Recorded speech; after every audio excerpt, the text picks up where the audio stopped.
Friends, welcome to my channel. ఈరోజు అంటే దసరా నవరాత్రులలో 9వ రోజు మనకు అమ్మవారి అలంకారం ఏమిటి, అలాగే 9వ రోజు అమ్మవారికి పెట్టవలసిన నైవేద్యం ఏమిటి, అలాగే 9వ రోజున అమ్మవారిని మనం ఎలా పూజించాలో ఈ వీడియోలో మనం ఇప్పుడు తెలుసుకుందామండి. శరన్నవరాత్రులలో 9వ రోజు అవతారం శ్రీ మహిషాసురమర్దిని దేవి అవతారం.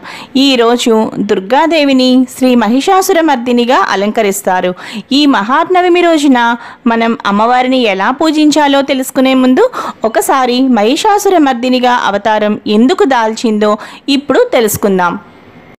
పూర్వం మహిషాసుర అనే ఒక రాక్షసుడు ఉండేవాడు. అతను ఘోర తపస్సు చేసి బ్రహ్మను ప్రత్యక్షమయ్యేలా చేశాడు. బ్రహ్మ ప్రత్యక్షమై ఏమి వరం కావాలో కోరుకో మహిషాసుర అనగానే నాకు చావే లేని వరం ఇమ్మని మహిషాసురుడు కోరుతాడు. అప్పుడు బ్రహ్మ చావేలేని వరం ఇవ్వడానికి కుదరదు, వేరే వరం కోరుకో మహిషాసుర అని బ్రహ్మదేవుడు పలుకుతాడు. అప్పుడు మహిషాసురుడు నాకు ఒక స్త్రీ వల్ల చావు ఇవ్వమని మహిషాసురుడు అడుగుతాడు బ్రహ్మదేవుడిని. ఇప్పుడు బ్రహ్మదేవుడు తదాస్తు అని అంతర్ధానం అవుతాడు. ఇక మహిషాసురుడు ఆ వరంతో, బ్రహ్మ ఇచ్చిన వరంతో సమస్త లోకాలలో ఉండే జనులను, దేవతామూర్తులను ఎంతో ఇబ్బంది పెడతాడు. తన క్రూర అసభ్య చర్యలతో ప్రతి ఒక్కరిని ఇబ్బంది పెడతాడు.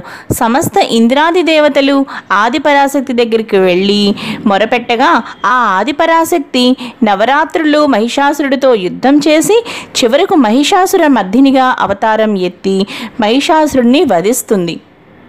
ఈ విధంగా మహిషాసుర మర్దినిగా 9వ అవతారంగా మనకు ఈ నవరాత్రులలో అమ్మవారు దర్శనమిస్తుంది. ఈ మహిషాసుర మర్దినిగా ఈ మహానవమి నాడు మనకి 9వ అవతారంగా, 9వ అలంకరంగా ఈ దసరా నవరాత్రుల్లో అమ్మవారు దర్శనమిస్తూ ఉంటుంది. ఇప్పుడు మనం మహిషాసుర మర్దినికి మన ఇంట్లో పూజ ఎలా చేసుకోవాలో ఇప్పుడు తెలుసుకుందామండి.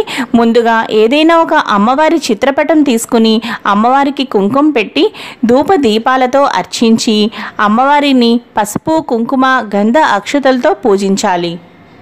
ఈ విధంగా మనం అమ్మవారిని పూజించుకున్న తర్వాత పసుపు, కుంకుమ తీసుకుని చేత్తో అలా పట్టుకుని అమ్మవారి పటంపై వేస్తూ మహిషాసుర మర్దిని అష్టోత్తర శతనామావళి చదువుకోవాలి.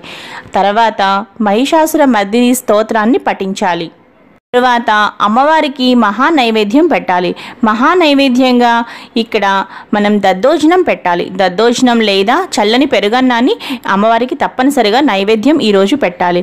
ఎందుకు మనం దద్దోజనం పెట్టాలి అంటే ఈరోజు అమ్మవారు కోపావేశ ఉగ్ర రూపంతో దాల్చిన మహిషాసుర మర్దిని అవతారం కనుక మనం ఇలా చల్లని ఉపారంగా దద్దోజనం కానీ లేదా చల్లని పెరుగన్నాన్ని కానీ అమ్మవారికి నైవేద్యం పెట్టడం చాలా మంచిది. ఈ విధంగా మనం 9వ రోజున మహిషాసుర మర్దిని ఈ విధంగా పూజించి అమ్మవారికి ఆనంద కర్పూర నీరాజనాలు, మంగళహారతులు ఇచ్చి అమ్మవారి ఆశీర్వాదాన్ని పొందాలి. ఈ వీడియో మీకు నచ్చినట్టయితే తప్పకుండా లైక్ చేసి షేర్ చేయండి. అలాగే సబ్స్క్రైబ్ చేసుకోండి లావణ్యాస్ లైఫ్ స్టైల్.